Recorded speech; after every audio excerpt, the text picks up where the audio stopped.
Thanks for listening to GYST. You're listening to Get Your Shit Together with Adina and Diane, a digestible health and fitness show for women. Real quick, the content of this podcast is intended for general information only and is not medical advice, diagnosis, or treatment. Chat with your healthcare provider before making changes. Okay? Okay, cool. I think they got it.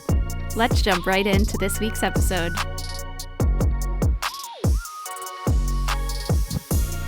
Hello. Hello. What was your AIM screen name? Your AOL Instant Messenger screen name growing up? I have to know. I kind of feel like we did this already because I feel like I remember you laughing at it. Do you have deja vu?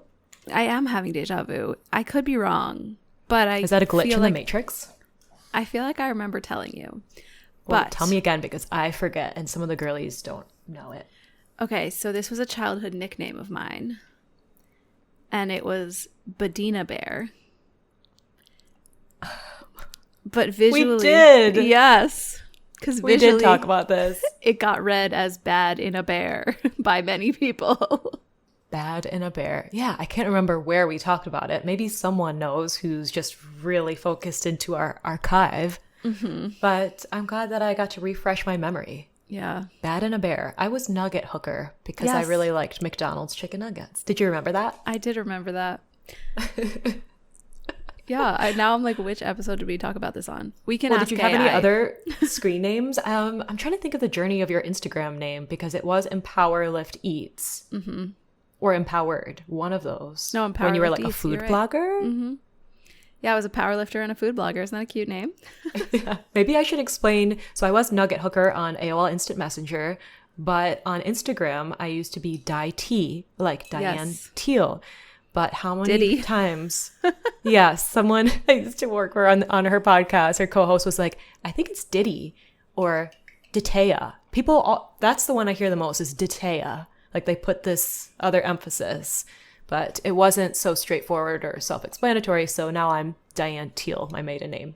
Yes, I would love to be Adina Rubin, Without the underscore? but that goddamn underscore. I am drinking chocolate milk, if you were wondering, on YouTube. You know, I think I heard the straw on one of our recent episodes. And actually, where's my vessel here? Someone responded to the reel that we just put up about unclenching your beehole. And I had taken a sip in that little clippy I put on Instagram. And she was like, to be honest, I'm clenching my butthole seeing you drink from that Stanley without a straw. There's a lid, Yeah, that's but insane. I can't have behavior, that though. clanging around. Mine's doing a lot of clanging. That's all right. We got to stay hydrated, and the YouTube girlies can see. Well, I was asking about screen names because whenever someone leaves a review on Apple Podcasts, it's either their name or more often it is just like a random username with a bunch of numbers. And sometimes people will say, oh, that was me. Like they'll respond in our DMs and say, that was me. I don't know where that username came from. Maybe they created it decades ago when we used to like buy music for our iPods. Yeah, it was probably like when they were 12 and they got their first iPod. Well, I was 12 when I got my first iPod. You didn't have a Zune? I was always team iPod or Apple. I've been in team Apple forever.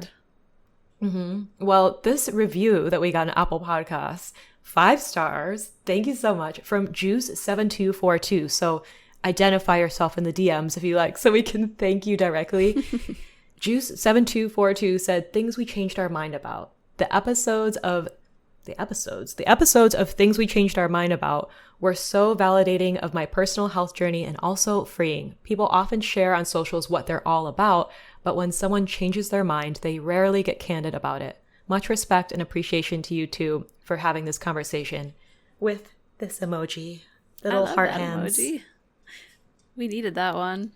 Sending you one of those too. Yeah, we're learn-it-alls, not know-it-alls, right?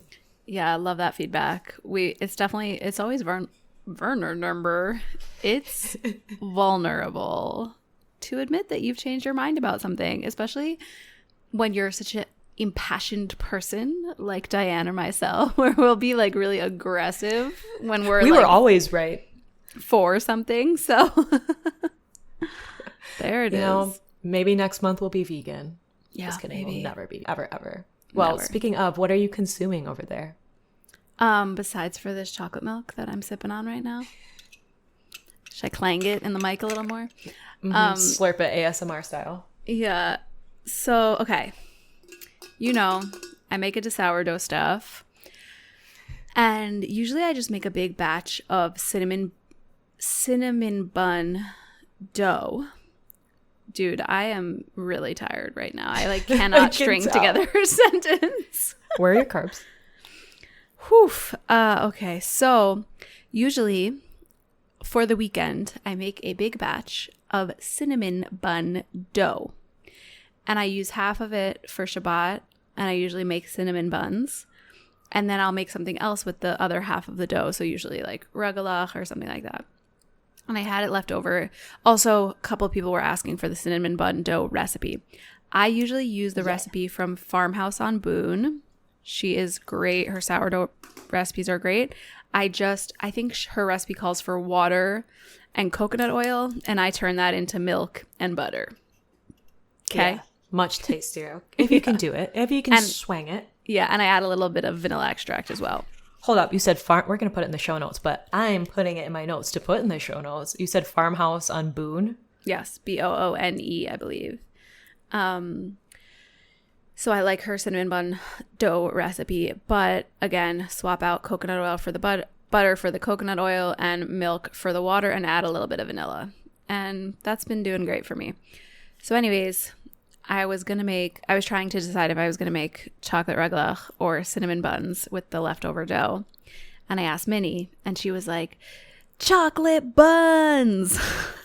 So we did that, and they were delicious. Send me a picture. I mean, they're all gone now in my bellies, Yeah. but I basically just took that dough, rolled it out really, really thin. That's the key. You got to roll it out really thin if you want like a very like flaky pastry with a lot of chocolate, not so doughy, not so bready. And the chocolate filling, I just did butter, sugar, cocoa powder, little vanilla, little salt. That's baking. Okay, list off the ingredients. Those are That's the how you things bake. that go into buns. That's how you bake. So welcome to our baking buns. podcast. Delish. Well, I don't have any foodstuffs to speak of. I've just been consuming the media. So I haven't had a TV or film thing in a while, but I've started Peaky Blinders. I don't think this is an Adina show. No. Kind of some action in the mob genre here. But I had started it years ago. I think there's like 7 seasons, so I'm late to the party. Don't give me any spoilies. But I thought of it because we want to go see Oppenheimer with Cillian Murphy, and that Donnie man. saw it, by the way, without me. Well, back to me. His Back to jawline, though. That man's jawline. I know he's a villain. He's a mobster, but the story, the music in the show, great. I guess I did really like Sons of Anarchy, so it makes sense that I like this period drama. So I'm just starting season 2. So Peaky Blinders with Cillian Murphy and his jawline. With him and his jawline. Did you start 100-Foot Wave yet? No, but that might be something we watch today if I can convince Neil of something other than the UFO hearings. Has Donnie followed any of that on Twitter or? Probably, but maybe he knows not to talk to me about it. But Actually, Neil said, "What does Adina make of all the aliens?" And I was like, out of nowhere, he goes, "What does Adina think of the aliens?" I was like, "I'll ask her." So, you know what? I'll get back to him. I'll get back to you, Neil. Beam me up. He would enjoy 100-Foot Wave also because it's just like there's so much chaos that ensues. Oh, we like that. It's a dangerous thing out there pursuing 100-Foot Wave. I wonder if Donnie would like the book that I'm reading, because I know he also liked Otessa Moshfegh. She's the one that did my year of rest and relaxation, and the theme of her books, definitely of that one, is like an unhinged, kind of unlikable female main character. So I'm reading Yellowface by R.F. Kuang, and the premise of this book is 2 gal pals hanging out. One of them kind of resents the other one because she's a very successful author, and the main character not so much. Well, they're hanging out. You find this out very early. What happens. The successful author, she chokes on a pancake and dies. Oh no. on a pancake. Oh, And no. the surviving friend finds a manuscript of hers and decides to take it on as her own and publish it as her own work. Oh, wow. And so I think it's going to be a train wreck that you can't look away from for the rest of the book. I'm a few chapters in now, but so far so good, because this author does have a fantasy series I started and didn't really like, but this is just some unhinged female main character, some racism stuff in there, microaggressions against the Asian community, hence the title. We'll see where it goes. Nice. Sounds delightful. Yeah. Or stressy. We'll see. Remains to be seen. All right. Yeah. Shall we jump right in? I think we shall. So we want to do this episode as we head into fall and back to school. Back to school. Back to school. I mean, when this airs, maybe... Oh, wait, sorry. Speaking of which, Yeah. I have to do a media one. Didn't watch this yet because it didn't come out yet. But you know how I feel about Adam Sandler. And he has a new movie coming out on Netflix starring himself and his daughter. And it is called You Are So Not Invited to My Bat Mitzvah. And I can't wait. It's going to be so dumb. I'm so excited. So is it really his daughter? And Yeah. Is it kind of like how Louis C.K. had like his show? But I don't know. But I guess we'll find out. Yeah, I guess we'll find out. I'm glad that you added that in there. I thought you were going to tell me about Billy Madison. No, or Happy Gilmore.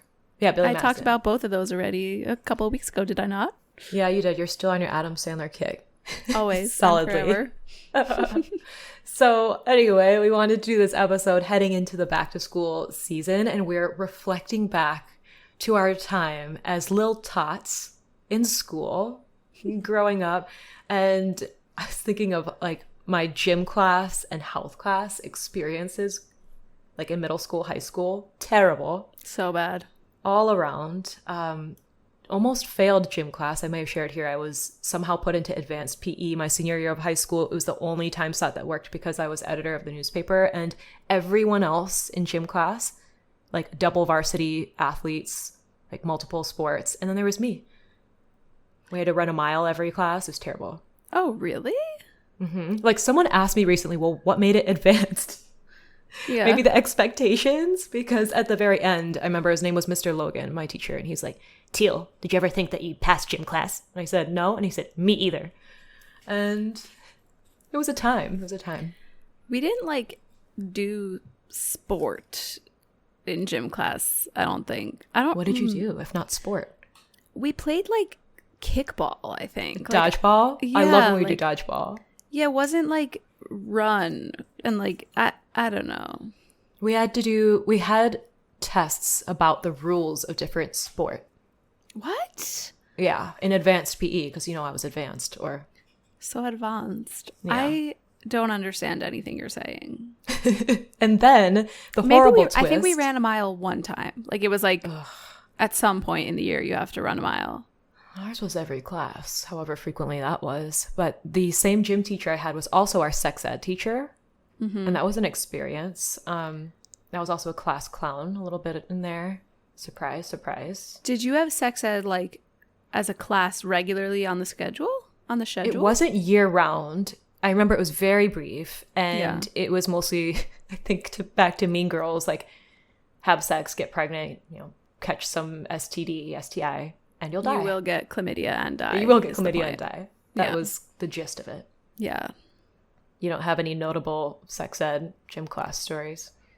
I think I blocked it all out. Like I just remember like joking Not around traumatizing? in sex ed class and like laughing, but like I don't remember it happening in high school. Maybe I just wasn't there that day. I didn't go to high school a lot. But in middle school, She's I a remember, bad girl. Oh, so bad. Were you in a gang? Yes. But speaking of which, have we talked about those Seventh Heaven recaps? No, I did not watch that one, so. Did I ever send you those? No. Did I send you? I sent you the Berenstain Bears one, right? It's possible.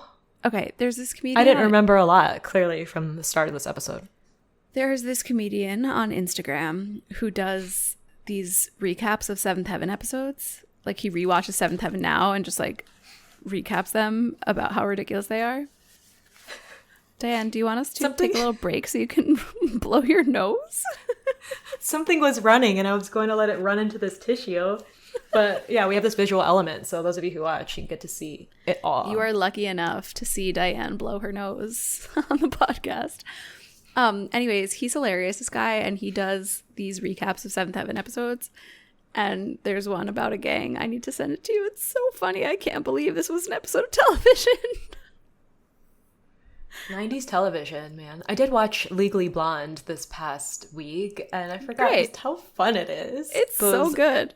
Early 2000s rom-coms, they're so good. I could go line for line on that movie, I think. So good. Anyways, yeah, no memories of high school sex ed. That's not surprising, though, honestly. Yeah. Some people just didn't even have it, of course. Yeah. I have a vague memory of, like, learning about periods in middle school, but also just remember, like, sitting in the back of the class with my friends and just, like, laughing. Did you have that book? I forget the name of it. Someone's going to respond to our TMs, I'm sure, and remind me. And it's, like, of the 3 girls in towels. It's an illustration, and it's, like, learning about your body. I got that early into middle school, but it was, like, a gift from my mom. No. My mom never did that. No. Well, all this to say that so many of us did not have much of a sex ed health class talking to about the birds and the bees and the periods and where tampons go and all of that. That I remember. I remember that one. But beyond sex ed, fertility, period health, and a lack of education around it, so many of us also did not learn about how to care and keep our bodies healthy through nutrition, how to build a plate, fitness, what that's supposed to look like. It's not just running, contrary to what little Diane thought. So we're going to talk about in this episode what we were told, what we believed growing up, some common scenarios and symptoms around health and fitness that you might be experiencing or have in the past. And we're going to talk about things that we wish we knew. So some body literacy stuff. Basically, this is like GYST health class in a nutshell. Yeah. This is like if Diane and Adina could design the curriculum for middle school and high school, like what you would actually learn about your body. Yes. Yeah. Can we also add to that list, like how to, do people balance checkbooks anymore? Or at least how to do your taxes should be added to that. What business did we have? Yeah, I've seen those. Like, why can we learn that? Why did we learn how to play the recorder? Yeah. Really helping me out this parallelogram season. Public school education, a joke. So I went to private school and it was still I did too for a couple years, Catholic school for a minute. But yeah, we have basically the GYST health and gym class curriculum for you, and we'll have a surprise for you at the end, so don't miss it if you like this class, this episode. Back to school. So let's start with food stuff. No, I would not make out with you. Oh, Adam Sandler. This podcast episode is sponsored by Adam Sandler podcast. And his Thanks gym for shorts. listening. So let's talk first about how to balance your plate or just how to feed yourself and nutrition. So growing up, and maybe even and I say growing up, I mean from being a kiddo, a small tot, to like 5 to 10 years ago, what did we believe? And what were some common stories we were told about nutrition? So do intermittent fasting. That was the first one that came to mind. Yeah, don't do that. Wait, did you have nutrition class in school? No. Nope. So you learned about the pyramid though? We did. Where was that? Probably in health class, and it was brief. Just like the brief education that our doctors get about nutrition. Yeah, it was like eat grains, 7 of them. All those whole grains, you got to get those. Yeah. If you're a bird. And also the like unconscious nutrition education that you just get from all the diet culture bullshit that you hear from your family and people at school and magazines. Like eat less, basically, which this drives me bananas. Grinds my gears is this current trend on TikTok. I've also seen it on Instagram. It's girl dinner. This is my meal. It's girl dinner. Some of you might know what we're talking about, but basically what they'll do is say that, and then it'll be like a snack, maybe. Might be like some cheese, a sprinkling of charcuterie, like of cured meats, But basically the underlying theme here is not nearly enough food to constitute a dinner for a girl or a woman. Not nearly enough food for a growing girl. Hate it. Hate. I also think that something many people believe if they followed any women's health magazine is maybe I need to be more plant-based. That has just had its time and I'm ready for it to go. Bye-bye. It feels like it's getting stronger. Depending on which coast you live on, like our West Coast friends can let us know. And every time I go to LA, I just don't like the energy there, to be honest. But just like going around, it seems like every menu is so plant focused. I'm like, but where's the protein? I feel very Ron Swan when I go there. It does feel like it's getting stronger, which reminds me, I just saw a funny meme. I've been getting served a lot of like parenting memes content lately. They're like, you have a couple of these. Yeah. And it was like, learn from my mistakes. I bought my toddler a mini trampoline to tire him out and it just made him stronger. He can jump so high now. Yeah. And his lymph is flowing. I love it. Well, if not plant-based, it seems like so many women, whether they're clients that we've worked with or friends, haven't personally gone through this pipeline, this diet pipeline, but I've seen so many people who get into healthy eating. So they go from plant-based to paleo to keto to celery juice to carnivore to now the current trend is metabolic health diets. But so many people will fall into the trap of making some or all of those religion or just another diet, which we don't like either. Yeah, we talked about this a lot on which episode was it? Was it diet culture? Yeah, probably. Is it diet culture? Are you being a little biche? Yeah, that one. And then I think we did one episode after that also where we had a similar conversation around how like anything can become diet culture-y and not actually serving your best health. A sign is when someone says, I've been following X diet. Or I am X. I am vegan. I am paleo. I am pro-metabolic. Yes. And so we don't like the labels, but that's just something to watch out for. And I know that we've done other episodes, I think episodes 1 and 2, mistakes you're making with food. Had to go with that clickbait right out the gate, right? But the point is, in that episode, those 2 episodes, we covered a lot of mainstream health and nutrition advice. So quick run through, because this could turn into a long one, is vegetable oils are heart healthy. They're not. Eggs and butter are bad. They're not. You need all the whole grains. You don't. Tons of fiber. Limit meat because it's so bad for your heart health. So, like the mainstream health advice out there, it's chaotic. It's oftentimes wrong and makes sense that it gets so many of us into this mess of chronic disease or just overall confusion. And this is not to say that we don't want to think about nutrition, but we need to think about it in a different way. And here we're always talking about coming back to basics and really uncomplicating it, free of labels. Food is a key foundation. If we're looking through the lens of nutritional therapy, that's like the foundation on which like digestion, blood sugar balance, your metabolic health, hormone health are based on. And the approach that I like to take with clients is teaching them templates for how to nourish themselves. Yeah. I got a question recently and someone was like, do you do meal plans inside your programs or give like recipe plans?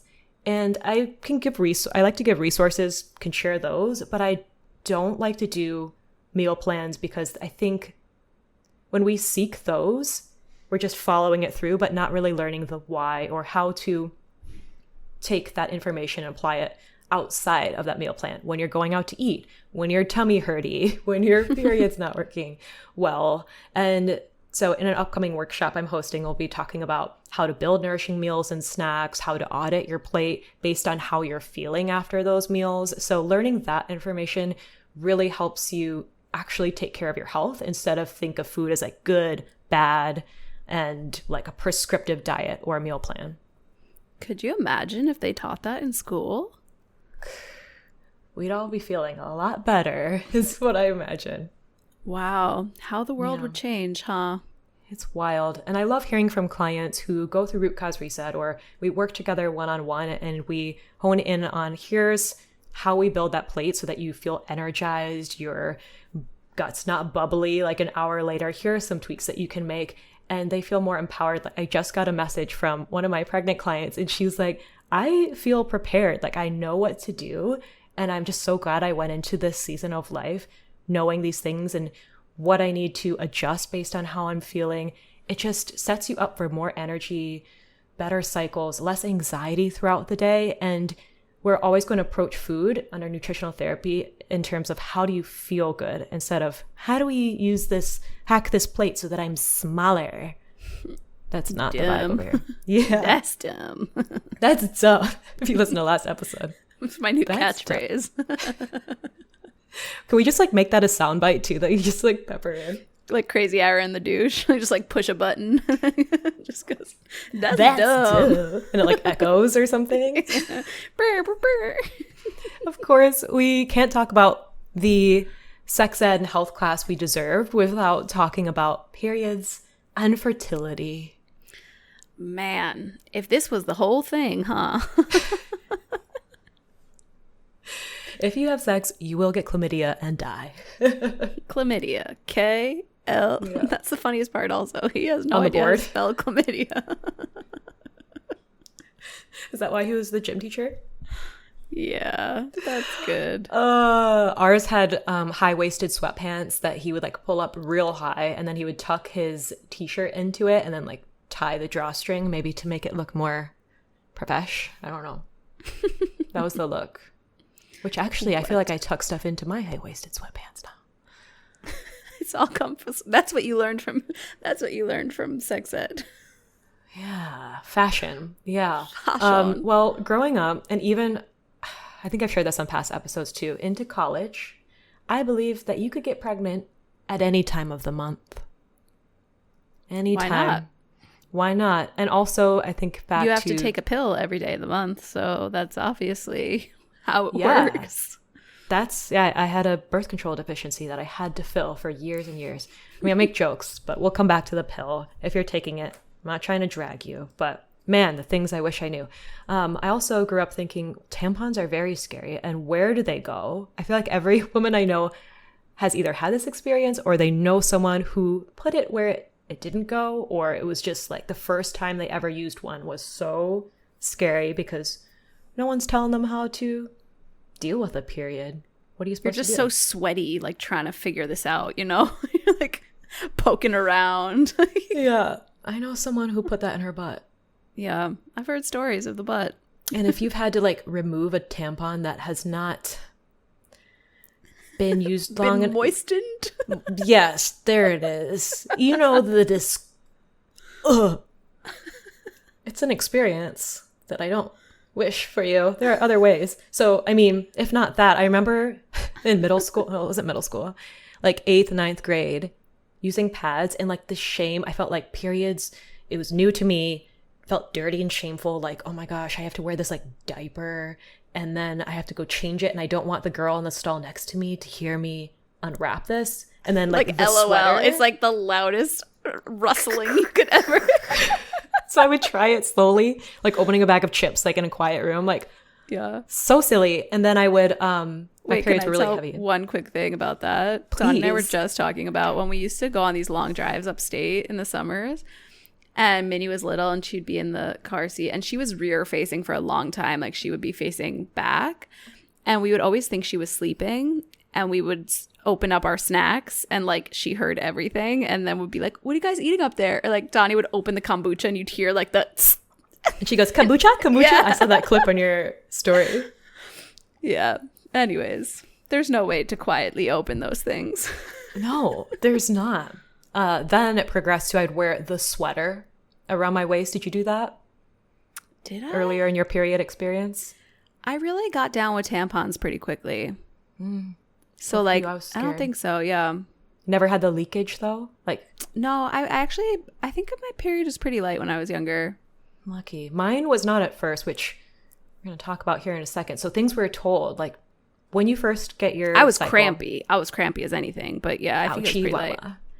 I remember a couple of scenarios where you're like, am I going to get up and have to go into hall time and like leave something on this chair? So I had like heavy flow, cramps, but the first couple of years you get your cycle, it could be kind of irregular or it's trying to figure out its flow. But so many women, young girls, are instead shuttled onto birth control. So what we're told is, well, you got to take the pill. Yeah, duh. To regulate your period. I was told you have to take like 10 Advils a day. That. Just take 5 preemptively when you think your period's coming. This is still something that our clients are told very often. If they have bad cramps, pop that preemptively and then take it like every few hours. And then there's the big warning on the back that says, liver damage may occur. Yeah. And that's just for period cramps. Like if you're also getting headaches or PMS headaches too, and you're taking a lot of that, I have concerns. So women are often told, young girls are often told, you need to get right on the pill to regulate your period. We've done episodes about the birth control pill, I think a 3-part series, and how it does not actually regulate your period at all. It just suppresses those hormones, which can be great if you don't want to catch a baby. But, oh man, I wish I learned more about the pill. Yeah, same. Wait, I want to hang out on what you were talking about earlier about like all the shame and such around it. Like, can we just pause for a second? Scented tampons. For why, though? For why? The chemicals. Like, why are we doing that to young girls? Right, because we didn't really get organic tampons, by the way, until I feel like the last few years. So we spray those. You know what's my favorite thing, by the way? Okay, so if this is your first time hearing this, like, tampons are horribly toxic, the conventional ones. Like, don't put that up your hoo-ha. Go find something cotton organic. But my favorite thing is like the big players, like Tampax, like all these companies. You'll go into like like a CVS or whatever drugstore you have local to you, and on the shelf it's like the Tampax, like super toxic, scented, to the nines. And then right next to it is the same company makes like a non-toxic one. Like, if we are acknowledging then how toxic these are, no, I prefer the toxic one. Yeah, I need it toxic. Scented. Thanks for giving me the option. I know there are a lot of places now, even Honey Pot that make organic panty liners, pads, and they do have one that I bought. It was accidentally spicy. It's peppermint. And I know there are women in my DMs who are like, well, I like that postpartum, the surprise tingles. I don't love having essential oils down there, and some people are sensitive to those. So if you are, then avoid them, or you might find out that you are. I don't like lavender down there either. Essential oils, that's another rabbit hole. But something I do wish that I learned based on some stories I'm hearing from friends is how to use a menstrual cup and to remove it, more importantly. I think I watched a YouTube video and I read like how to use it because I had a lot of feelings about trying a cup. But I've had several friends who are like, I had to call my husband into the shower to help pry this thing out. Or one said that she asked a friend, a very close friend, I guess, to remove it. And girls, if you're thinking about it, you gotta pinch the bottom. Otherwise, that thing is staying up there. Gotta break the suction. Yeah, save yourself a trip to, I don't know, urgent care or to your roommate's room. Yeah. Now I just get down with period undies. I don't know what you do. Yeah, I like them. Some of them. Anyway, so what should we do instead? What to do instead? We're big fans of learning how your body works. I know that, I think we might have talked about this on things we changed our mind about was the pill. Did we? Oh, we probably should have. I feel like we've done enough pill episodes that like. Yeah. I don't know that it's like this amazing. So I've seen too many clients who are dealing with the fallout of being on hormonal birth control and suppressing the natural cycle for years, some of them multiple decades, that I don't think that I can confidently say like, yeah, that's great and an empowering solution when I've seen how it damages women's body, their fertility and their health afterwards and depletes them. So big fans over here of learning how your body works, of firing a doctor who is only going to shuttle you onto the pill. We've done other hormone literacy episodes, but yeah, don't love it. And if you're not sure if you have a hormone imbalance, maybe you're like, well, I think my cycle's okay. Some things to look out for: brain fog, low libido, spotting, especially if it's spotting like mid-cycle, to the end, the little surprise prelude to a period.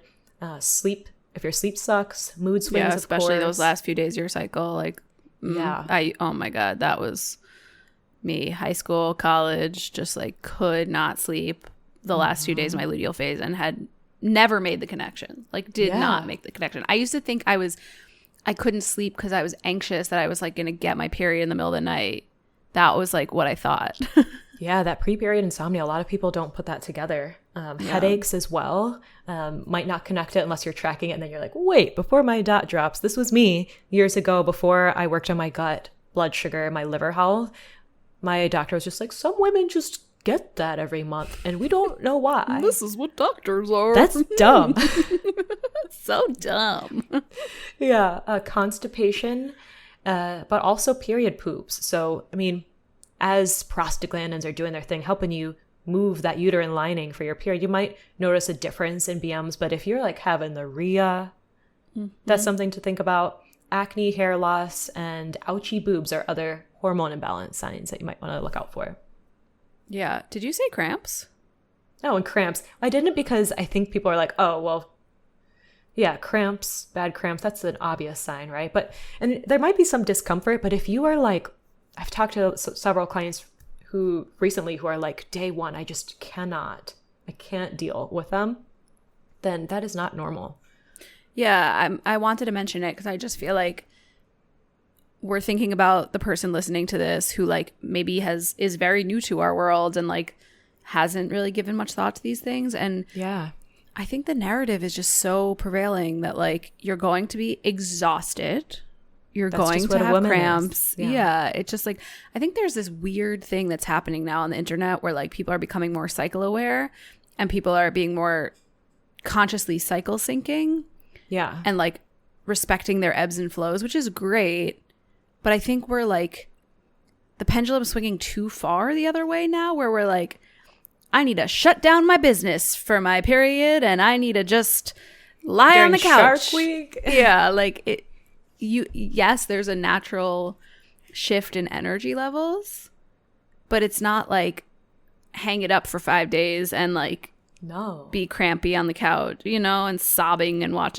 I don't know. Yeah, if you have to have a heating pad, TENS unit, all the ibuprofen, you feel like you want to call out of work when your dot drops, that is a sign that we want to work on your cycle. And it's not a sign to just slap a Band-Aid on it with hormonal birth control or with those over-the-counter solutions. Yes, I know those are a tool for some people, but it's a signal from your body, right? Because here we believe that your cycle and how it goes, how your period feels, is a reflection of your overall health. Mm-hmm. So yeah, when we say learn about your body, it's not like, all right, which seeds do I take and how do I make this chaotic workout schedule to hack my period? Yeah, no, don't do that. Well, do we want to jump ahead to the fitness bit? Because I feel like if we're talking about cycle syncing and workouts, there's just so much that I wish I learned and so many things that trial and error that I did before coming to something I feel works really well. Yeah, I mean, fitness in school is just... What's Sport that? ball? Yeah. What did you say? Dodgeball? Kickball? You did some dodgeball, some kickball. Running? I don't remember what else. Like, what did we do? I just remember, like, changing into my sweatpants and hanging out with my friends. Like, I don't think there was much activity. Did you ever have to swim? Did your school have a pool? We did not have a pool. We did not go swimming, no. Worst. I played a lot of sports in high school, but even the sports... Wait, you did? What did you play? Why do I not remember I went this? to like a small all-girl school and I was athletic. So like the athletic girls just like played all the sports. So I played volleyball, I played softball, played basketball, and I played floor hockey, which is just like a only Jewish sport. It's like indoor roller hockey without the roller blades.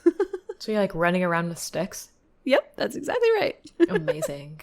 It was a blast. I loved it. But there was no like even practice and like quote unquote training never involved weightlifting. It's just like run and practice the sport, Mm-hmm. And especially again, not just, for the gals. Yeah. The overall just air around fitnessing as a ute was just skinny, you know? Yeah, you just want to be skinny as hell. skinny. You're supposed to like just hate your body and be skinny. And I just like, it really upsets me because I think about how amazing it would be if we were just teaching the youths how to be strong and athletic and how to celebrate their bodies and like to want to be strong, I think is like the bigger thing, you know? And I've watched how you speak to and around Minnie about health and what it means to be healthy. And that is what I want to see more of, because unfortunately, so many of us, I know this was in a story you've shared earlier in an episode, and so many of my clients have said like, well, growing up, my mom, I might have heard her talk about weight. And so that made me cognizant of it. Or, oh, we would weigh ourselves before and after vacation, or just feeling like, oh, my value is in my weight. So I'm going to run to be skinny. I'm going to do that elliptical machine for an hour to be skinny, at the expense sometimes of, you know, losing your period, losing your sleep at night because we're hardly eating enough and our body's running on stress hormones, feeling anxious and awful in other ways. But too often people are still putting like skinny and weight loss, fat loss up here. Yeah. Above all those other things. That's not what we want. Yeah, and we are seeing this nice shift on the internet too, where there are a lot of people talking about strength and getting strong. But again, it's not enough. And also, I do think we've talked about this before, like being careful of the influencers that you get your content from. Because I do think there are some people that are saying with their words, like, be strong, but they're still sending this underlying message of like fat loss is the most important thing. And I will only talk about it once I feel really good in my body and once I feel really cut and lean and strong. And it's just, yeah, it's like saying the thing, but how is it actually making you feel about yourself when you consume their content? Yes, exactly. Yeah, skinny does not equal health, and lifting is not just for the boys. So I remember growing up, and when I was in advanced PE, we didn't touch the weight room or go into the weight room. And I remember thinking that is for the wrestlers, the footballers, and just the guys, because I don't want to get bulky, and didn't think that it was for me. And there were definitely times too, I know we talked about this on past episodes, where I thought I need restorative movement because I have been stressed. So what is restorative movement? In my mind at the time, yoga and walking. And walking. And we've done, didn't we do a restorative strength training episode? Yes, we did. Recently. Yeah, it was something along the lines of, is yoga as restorative as you think? I think was the title of the episode, maybe? Yeah, probably. I'll find it. Yeah, but today's a great example. I have had sheet garbage sleep the last few weeks, as you have heard on this podcast. But this week in particular, Ori has some teeth coming in, and ouch. Ooh, it's the saddest thing. Like, he's just so whimpery and sad all night. And if I go into the room, like, it's over. He just needs to be like crying and holding on to me, and it's so sad. Last night I spent like an hour and a half on the couch because I was just like, I didn't want to go in there. I just like slept out here for a little bit, and that was better. He stayed sleeping. He wasn't looking for me. It was good. Anyways, I've been feeling really run down and exhausted, and grateful to have the sunshine here because that helps me a lot too. But I really wanted to get some movement in, and I wasn't doing my training as programmed. But last night I got a little more sleep, and today I opened up my training app. I opened up the program that all my club athletes are doing, and this was the workout I was supposed to do today, but I pared it down and I modified it and I turned it into something really restorative. So the workout was squats and Turkish get-ups. Those were the main strength lifts. And I dropped down 1 bell size for my squats. I dropped down 4 reps for my squats, but still hinging my hips, getting my feet to touch the floor, put force into the ground, getting those bells in the rack position, sitting deep into a squat, using my breath, getting my core and pelvic floor on board, and then going through a nice loaded Turkish get-up, getting into and out of all these different positions with load over my head. I felt so much better. after that workout. It wasn't about pushing the load. It wasn't about trying to move as fast as I can. It wasn't about trying to explode as fast as I can. It wasn't about like, oh, I'll go up a bell size in my Turkish get up and then be creaky in my neck and shoulders for the next day because I pushed it too hard and I wasn't prepared for that load. It was about taking a load that was a little bit challenging but comfortable and moving through space, getting my body into different positions, getting my hips to extend a little bit because I've been sitting on the couch because I've been tired, and just how much better I feel when I get nice deep breaths into my rib cage, down into my pelvic floor with load overhead, with load in the rack position, getting deep into my hips, putting force into the floor through every one of my toes. Like, it's amazing how much better I feel in my body after a session like that, and like how many people are missing out on the magic that is getting your body under load, strength training, progressing those loads, and adjusting those loads to what you need at that given time. God, I want feel it like for I everyone. was there. Yeah. I just wanted you guys to really feel Like it in picture your it. body. If you've never My felt it in feet your body. My toes spreading. Spread the toes. They push up through my feet. Yeah. Great. I love that for you. That's restorative. So modifying is. based on what you got and how you're feeling. And it really goes contrary to the advice that we hear from doctors who, let us remind you, are not fitness professionals, who are like, No, they're not. Just restorative exercise, just run and lose weight. That's like basically what they say. Have you seen the reel that's circulating and you waited a year for your doctor's appointment and they're like, if you're stressed, don't be that. And if you're fat, That's change dumb. that. And then they charge you for it and you're like, wait, what? I know y'all have heard me say this on the show before, but I don't trust anyone without muscles. I don't trust doctors without muscles. I know. Maybe like if I needed a brain surgeon, I'd be like, okay, that's fine. You have spent all your time just big brain perfecting brain surgery. You didn't have extra time for muscles. That's fine. Yeah, you're working this one. You can operate on my brain.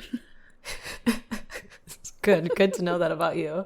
Yeah, so don't just run. Don't just waste your time on the elliptical. I think you have an upcoming workshop for people who want to get a taste of the fitness. Is that correct? Oh, We'll I talk do. about that later. I do. Yeah, so we're going to have a lot of fun. I'm going to teach you all about how to get strong in your pajamas from the comfort of your own home with whatever time you have available in a way that supports your hormones and your metabolic health and your pelvic health. Learn how to breathe, which we'll get into that one. But I mean, how many of us didn't know that we had a pelvic floor, that we needed to worry about it before having babies? Like, that's the big one right there. You just don't even learn that you have a pelvic floor until it hurty. Yeah, like I have spoken to so many women who literally did not understand what a pelvic floor was until they like had a baby and had a prolapse. Or if women are aware of it, they just think pelvic floor, okay, Kegels. That's what I got to do. Yep. Just hold in your pee. Act like you're holding in your pee. Yeah, spoiler alert, that's not what you got to do for pelvic floor health. So yeah, so many things we didn't learn in gym class, but how cool would it be if girls learned how to be strong and the importance of building muscle for the coolest for your health? He's the coolest. Like, is it Dr. Steve Brule? Who dat? Who has Sweetberry Wine? Steve Brule. It's what is the actor's name? Oh my God, John C. Reilly, and he's got like this crazy hair, and he's got crazy glasses, and he's like, for your health. It's for your health. HELTH health. Rules. Healthy. Yeah, I thought maybe you know that's good. Anyway, that's fitness and our suggestion for a revamped gym class. Yeah.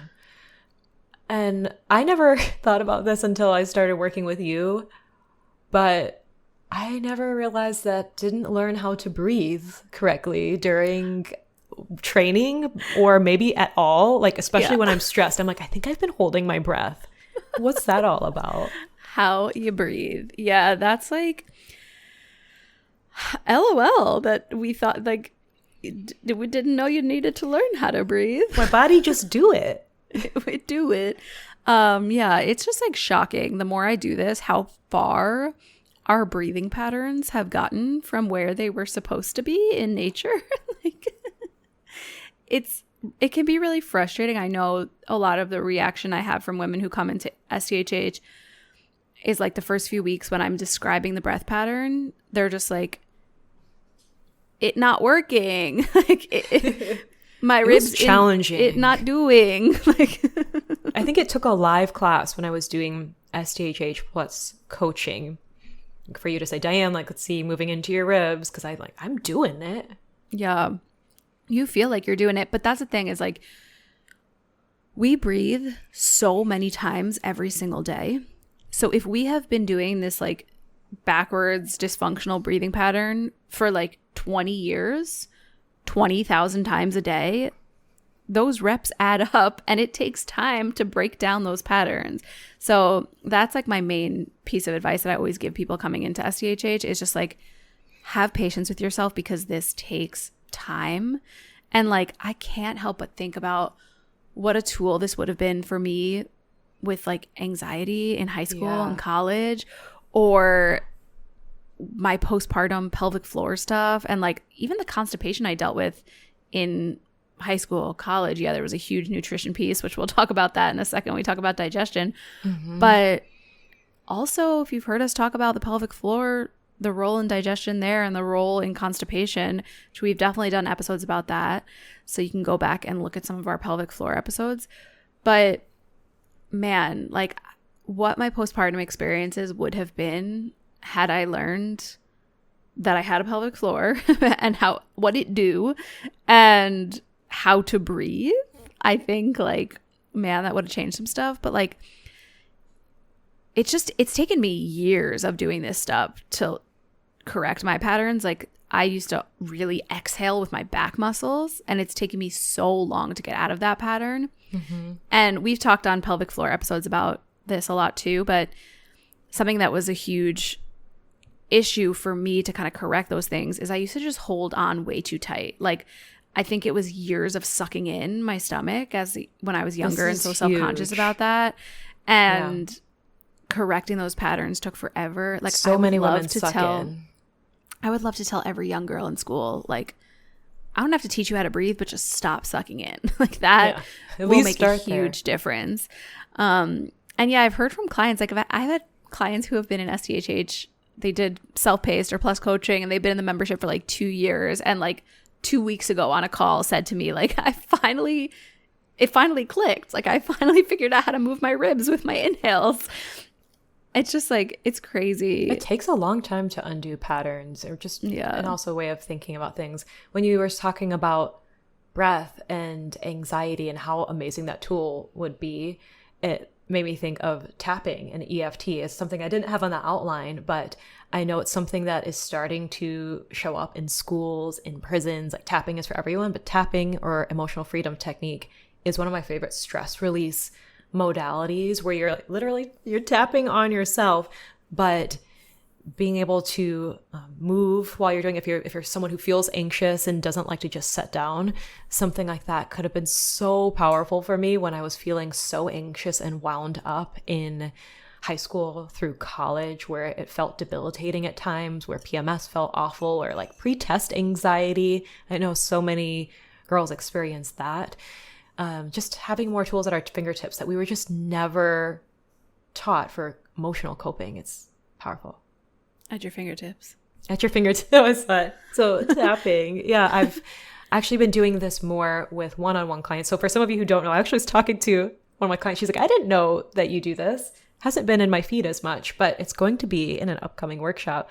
I've been doing one-on-one tapping sessions with my one-on-one clients, especially those who they're doing all the things right in their routine. They're doing the workouts. They have a great foundation of nutrition and they have targeted supplements, but still not feeling well. Something's still missing. The stress has been really heightened, whether that's personal, they're caregiving, they have a lot on their plate at home. The world is stressful. And something like tapping or some other way to help you emotionally release and build resilience to stress is so powerful. One of them was telling me we hadn't seen each other in a while. And she was like, I've been doing tapping since the last time we met. And she said it really helps center herself. And so I'm so glad that again, you can have something at your fingertips. So we'll be working that into my upcoming workshop. If you haven't tried it before, want to test it out. Yeah, that's awesome. Yeah. The last thing I want to say on the whole like breath pelvic floor front is just like, yes, we did not learn any of this growing up. And it seems like it's kind of seeping its way into the interspheres now. Like I'm seeing a lot more people talking about pelvic health, which we love, like so thankful to see more people bringing awareness to pelvic floor health. But I then also remember like, okay, I live in a bubble because I follow a lot of pelvic health experts who are, you know, mentors or I met through different continuing educations, things like that. And then I'll see like a random reel or a TikTok of a mom peeing in her pants. And then all the comments are just like people sharing that experience and me shouting like, oh no, so many people still going through this. And also the thing too there is like, there's a lot of people doing this, but a lot of people missing the mark on what Doing what? Training. What'd you say? You said there are a lot of people doing this. What are they doing? A lot of people spreading more information about pelvic health, but just like missing the mark on what training with your pelvic floor in mind should look like in order to... So it sounds like they don't have training to be giving individualized advice about pelvic floor health. No, not necessarily. Even some pelvic PTs who like went to school for this, you know, but like the thing I want you all to take away from this is that life does not happen on a mat. So if the pelvic PT that you're seeing is just doing manual exams and manual therapy and then giving you mat exercises, that's not going to make you stop peeing in your pants when you're sprinting after your toddler or when you're jumping on a trampoline with your kid, or it's not going to help your constipation if it's related to your strength training. Like, it needs to be integrated, and you need to be able to get athletic and jump and sprint and catch yourself falling off a curb and all that stuff. So like your training needs to incorporate your pelvic floor responding to impact of life. So it's like there's a couple phases to this. Like, yeah, it'd be really cool if we learned about our pelvic floors growing up. It'd be really cool if we like understood how they worked. And it'd be really cool if we learned how to train in a way that supports and incorporates them to meet the demands of our very challenging day-to-day life, you know? That would be cool. It'd be really cool. We have an episode on pelvic floor health. That was like a mini pelvic floor health episode. Yeah. We're going to be quick. No, I know. Not. I can't. We I'm always so run ranty about the pelvic floor. Yeah. But yeah, if you don't know, now you know. You got a pelvic floor, and you don't just need to be doing Kegels. In fact, that could make some things worse for some of y'all. So, and your pelvic floor includes your butt. Yes, it do. So this is your sign. Unclench your beehole. Yeah. So let's talk about digestion. So this is a pillar, a foundation of health that is so often overlooked in the conventional space for sure, but even in the holistic one where maybe people are like, okay, got it. It's trending to think about my metabolism, and I'm happy. And that does have that and digestion are so intertwined, but sometimes people are running to what's trending and they're skipping over things that are really important, like digestion, that affect so many systems in our body. So to back it up, what I believed as someone who grew up with an angry tummy, a bubbly, rumbly tummy, I used to think, maybe you do too, that lactose intolerance is a life sentence. Oh, well, I just can't have that. I can't have to have Lactaid milk or the Lactaid version of the ice cream, or take my Lactaid pills. Yeah, or maybe you're like, oh, I just have to have oat milk, and maybe you like that, but that's like that can work for you for now. But do we really love it? But do you? Do we? I also thought I just had to keep ouchy foods out, but this breaks my heart. The dozens of times I've spoken to clients, and they're like, I watched the feel-good foods, or the foods that I could tolerate, get smaller and smaller and smaller. And it's not because they're trying to lose weight to be smaller, but they feel like if they were to have foods outside of that, something's going to happen, and then they stay there indefinitely. And that is never something I want for women experience. I want you to have a wide variety of foods that you digest and absorb. Another thing that I grew up believing was just take antibiotics willy-nilly. Like growing up, I would get strep throat, get ear infections. And even in college and in my first job, I worked for plastic surgeons. And I remember thinking that I had a sinus infection, but I wasn't sure. So I asked one of the doctors, like, can I get a Z-Pack? And that was one of the first times someone was like, you really don't want to be just adding those in just kind of preemptively, or if you're not sure that you need them. Because I thought they were just innocuous, just like the birth control pill. Like, yeah, just wipe out those suckers. I need antibiotics, right? Wipe them out. And that's part of health history of so many of my clients is taking antibiotics. It's like knowing there's a serial killer in your town, wiping everyone out just to be sure. Sometimes they do have a place, but they are just so overprescribed. Something else I believed was when I struggled with heartburn, acid reflux, that I have too much stomach acid. It's just so acidic in there. So I need something to keep that in check. And I took Prilosec forever. And that is also part of so many of my clients' stories. And then if I had issues with constipation, it was, well, I'll just take Natural Calm. I'll take Natural Calm. I maybe even recommended it earlier on before I really realized that there are other ways to deal with constipation. And that it's not the greatest form of magnesium. Don't love it. But those are just some things that are top of mind. But some things that you may have been told around gut health is, that you don't have... Wait, I want to pause there for 1 second because I feel like this will resonate with a lot of people. Yeah, here I was trying to like run through. You're like, this is going to be an hour-long episode. Yeah, I mean... Never. It's all right. Tell me what you're try. I think a lot of people need to hear this. If you are constipated, taking a stimulant to give yourself diarrhea doesn't make you unconstipated. Yeah, be it coffee or... I was just going to say, so many people who think they're treating their constipation by like chugging coffee and then having diarrhea. Mm-hmm. Or some that are like, I just need to take my my other stimulant, like Adderall or something to make me poop. Yeah. No, that's not solving it. Not a solution. Not a root cause solution. No, ma'am. Other things that we were told, and I've heard this so many times, like I want to just like shake the practitioners that say this or say this to my clients, is IBS is a big mystery. Like we just don't know. It's just so irritable in there. It's irritable. We don't know why. Have we tried? Also, we've done episodes on all of these. So go back and listen to our heart episode, our IBS episode. Or I don't need gut health in other lives, which I like to point people to if they're like, well, my gut is Gucci. I don't have any problems there.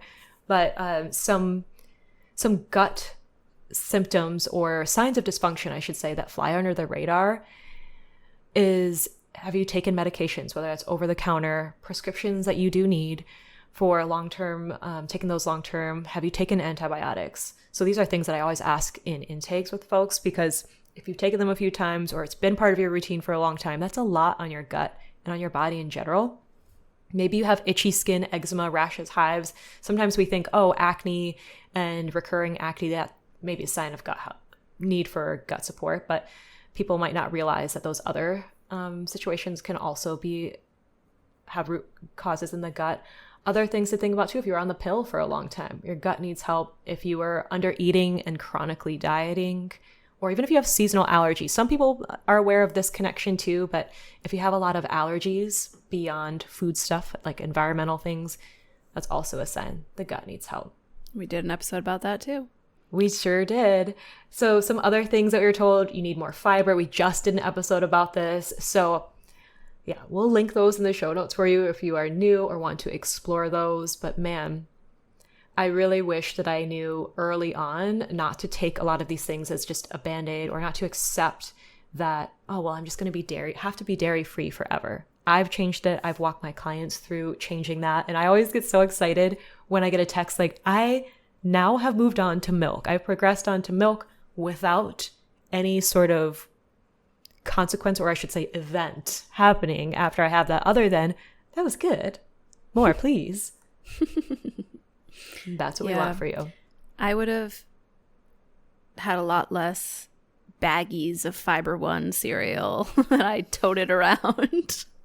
And your chalky calcium supplements, aka Tums. Disgusting.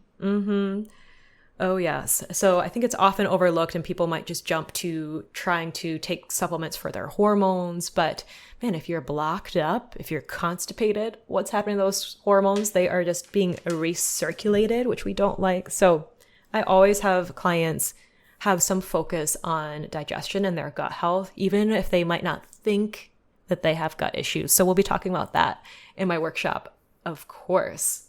Do you see, I just had to take off my sweater because she gets worked up talking about gut health, and she's still wearing those earmuff headphones.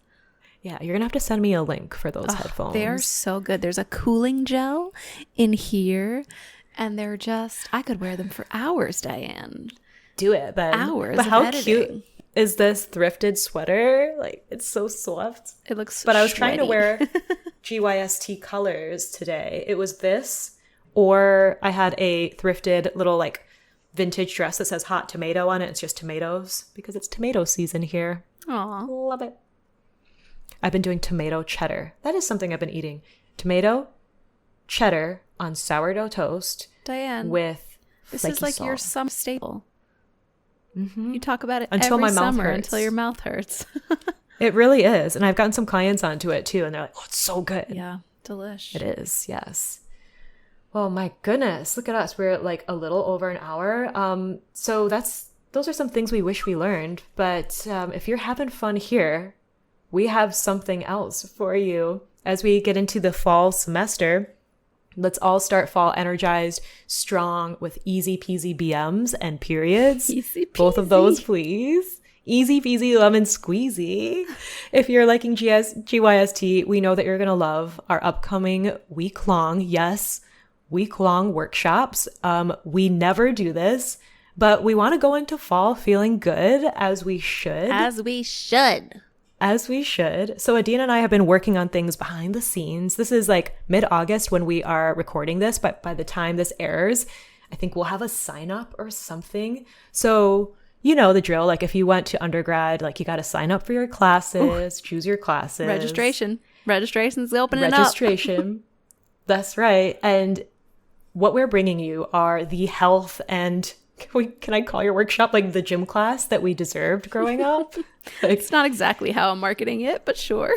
not gym class, but for the sake of this episode and back to school, you got to sign up for classes. We are putting together these week-long workshops for you, and it is the edutainment that we crave and the health and fitness education that we all deserve growing up. Yeah, it's going to be a blast. You're going to get on live with us 3 times. 3 times. Well, me, it'll be 2 because my assistant coach, Veronica, is going to take you through a fun workout for one of the other days because I want you to get a chance to meet her and get coached up by her too. But it is going to be all kinds of fun. It's going to be everything you wish you learned about how to move and nourish that beautiful body of yours. Yes, we love to hear it. And I'm doing a 3-part workshop on trading rude PMS, slow metabolism for abundant energy, easier digestion, and periods, of course. So there will be a community element and live calls and fun bonuses. So it's a great way to get into community and to meet together live. So be there or be square. Mine is starting on September 7th. We'll put all the details for you in the show notes. So save the dates. And if the sign up is there, you can go ahead and snag your spot. I'm so excited for this. We're going to talk about food, building a nourishing plate. We're going to talk about how to tap out the feels so you can release physical constipation and emotional constipation this fall. Give you that tool at your fingertips. Surprised you haven't used that more often. It's very cute. I know. Well, sometimes I don't always have a visual element. I'm so glad we have video now. Yeah, so lovely. You can see me with Stanley. Yes. And in my workshop, we are going to be learning how to gain energy and get strong in your pajamas from the comfort of your own home with whatever time you have available. So you are going to learn how to breathe. You're going to learn that you have a pelvic floor and what it do and how to be aware of it in your training in a way that is supportive of the whole dang system. We are going to learn how to get strong holistically in a way that supports your cycle health, not like dumb Instagram swipe graphics for cycle syncing. Like we're talking actually understanding how to listen to your body and how to gain an energy and get strong throughout your cycle. We're going to learn all of the major movement patterns that you need, and you're going to get coached up on how to do them well. We will be on with you live. There will be community. There will be celebration of our beautiful bodies. And we're going to learn how to do the whole thing. We're going to learn how to squat, push, pull, hinge, carry, understand our breath, learn how to breathe properly, understand our pelvic floor, and just get... I think you said that. You must be sleepy. I'm really tired, but we're going to get really friggin' strong. Even if you're sleep deprived, you can be really friggin' strong. I was like, wait, I think she said something about pelvic floor. And you're like, a pelvic floor? Well, learn how to unclench your beehole. Yeah. To sum up. TLDR, learn how to learn how to unclench it. I think we know how to clench them all very well. We all do. Yeah. So we'll put details in the show notes. We have these week-long experiences for you. We're so excited. I don't know that we're doing this again because holidays are going to be coming up. Lots of stuff happening this fall. So sign up for both of these workshops through our show notes. And I'm sure we're going to be talking about it and teasing some things for what's to come in our Instagrams. Yeah. Oh, one other thing I just want to say is if you can't make the live calls, like between the two workshops, it's going to be 6 live calls, which we know is a lot, but it's going to be so much fun. Don't be scared if you can't make the live calls. Like we're recording everything. Don't be square. Yeah. Be there or be weak and sick. Okay. Yeah, there will be replays. Yeah. We know everyone's on different time zones, right? Yeah. So we would love for you to be there live, but we understand. So all the details in the show notes. In the meantime, unclench and wipe your chopstick off. Drink your water. And go to bed, Adina. Oh my God, I'm going to bed. Love you guys. Bye. Bye.